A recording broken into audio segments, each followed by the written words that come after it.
A segunda característica que eu quero ver com os senhores é o fato do recurso ser um fenômeno endoprocessual. O recurso como um fenômeno endoprocessual, que gera, portanto, um prolongamento do processo. Gera um prolongamento do processo. Eu vou pegar o conceito aqui mais uma vez. Vou botar o conceito aqui embaixo para que a gente não perca o conceito. E vou destacar a parte que me interessa. Recurso é o remédio voluntário idôneo a ensejar, essa parte que me interessa, dentro do mesmo processo. Dentro do mesmo processo. Então,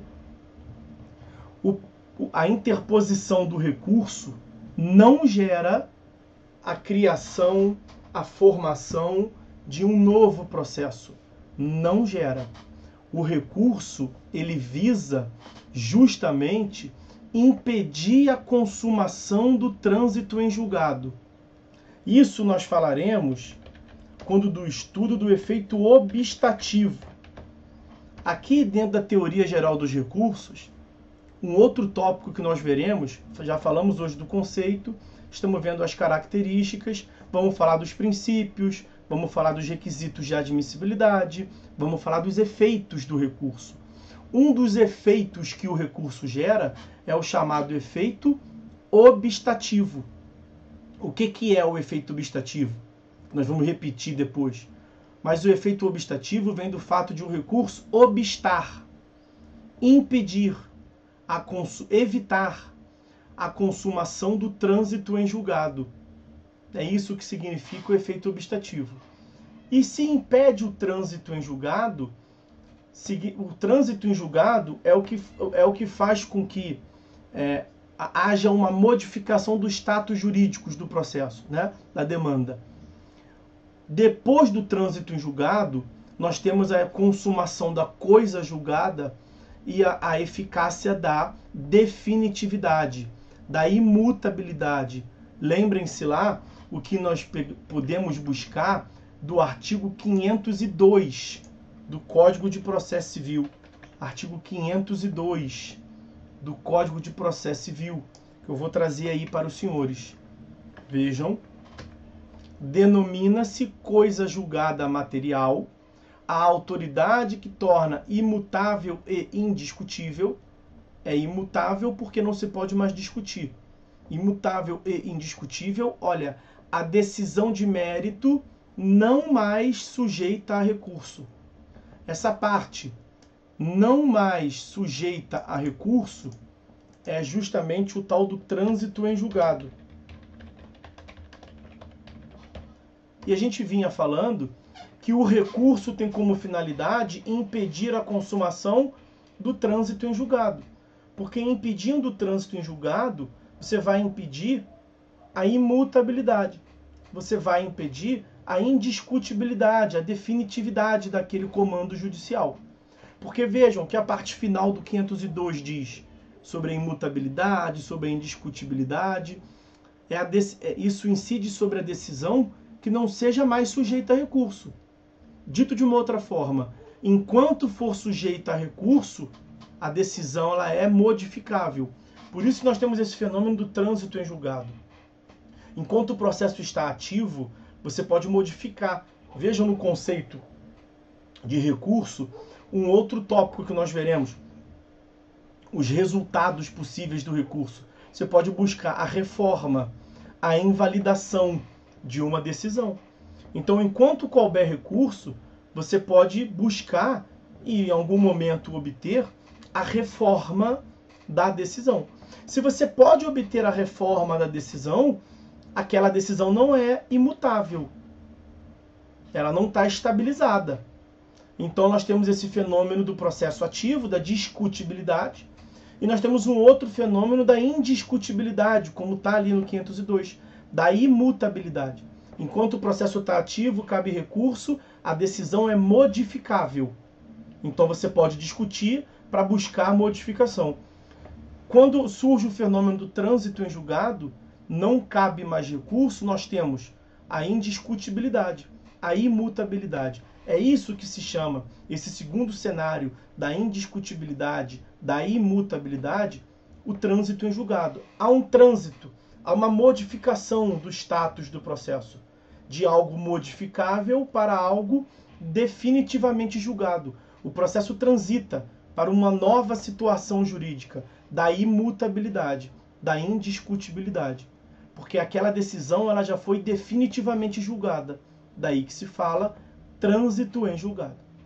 Então está visto aí o trânsito em julgado, recordamos a característica da imutabilidade própria desse trânsito em julgado, e nós estamos vendo o fato do recurso ter como finalidade impedir o trânsito em julgado.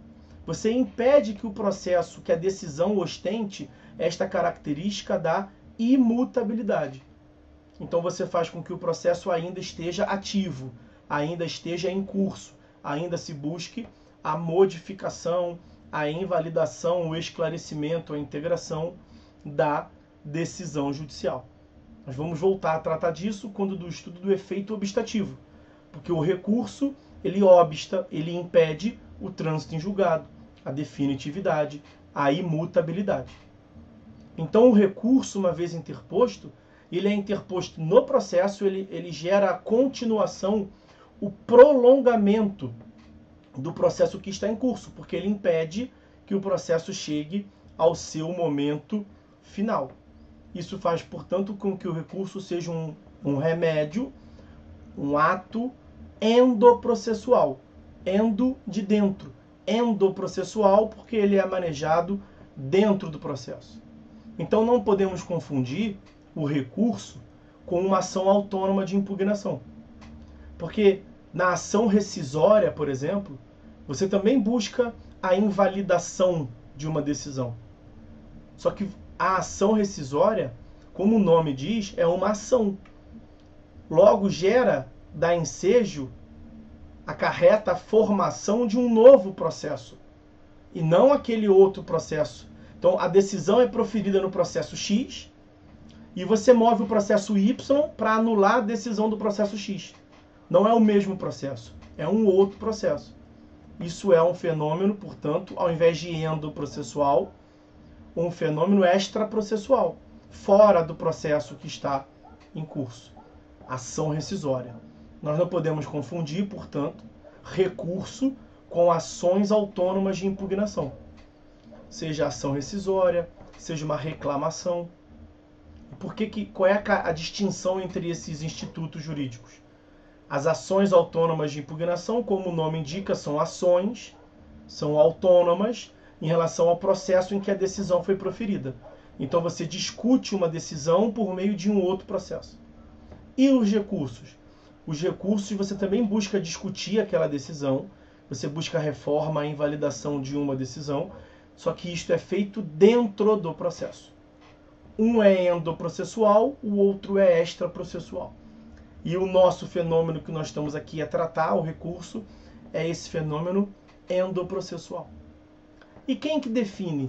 Quem é que afirma se é recurso, se é endoprocessual, se é uma ação autônoma de impugnação, se vai ensejar outro processo? Quem é que diz isso? É a lei. É o ordenamento jurídico quem vai dizer isso. Então compete à lei, incumbe ao legislador definir a natureza do ato processual de impugnação. Aqui incide, portanto, o princípio da legalidade estrita, que nós veremos também quando do estudo dos princípios, quando do estudo do cabimento. É a lei quem vai dizer se o ato de impugnação é um recurso ou não é. E aí, dentro dessa informação, sendo um recurso, nós já temos aí a informação de que ele é, portanto, um fenômeno endoprocessual. Vejam, a título de exemplo, o que consta do artigo 994 do CPC. Artigo 994 do CPC. Eu vou copiar apenas como para fins de curiosidade. Eu não me proponho a ler tudo aqui. O caput me basta. São cabíveis os seguintes recursos. Então você sabe que esses fenômenos são recursos. Além do fato de estar no capítulo do Código chamado recursos, né? O 994 começa esse título aqui, ó. Vou tentar copiar aqui. Só o caput. Ó. 2 recursos.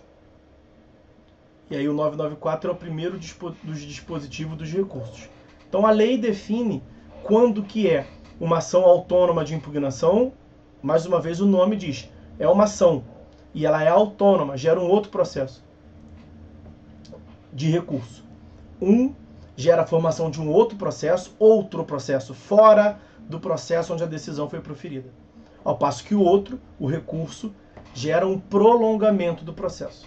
É um fenômeno, portanto, endoprocessual. Se o recurso é um fenômeno endoprocessual, se ele não dá ensejo a um outro processo, significa que ele não forma uma nova relação processual. Então você não vai no recurso citar o recorrido.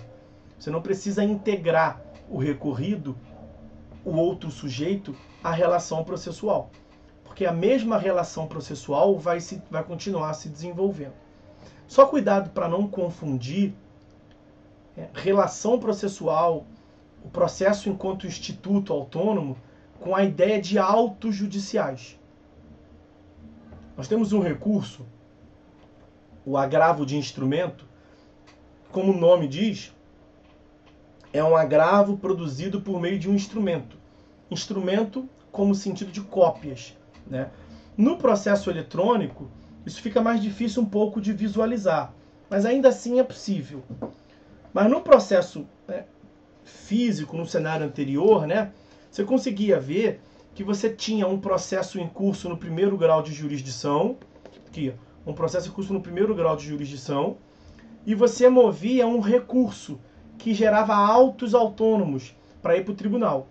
O processo originário continuava no primeiro grau de jurisdição, e o seu agravo de instrumento vai para o tribunal julgar, por meio de um recurso. Aí alguns confundiam e diziam assim, ué, professor, mas tem outro processo lá em cima. Não, é o mesmo processo.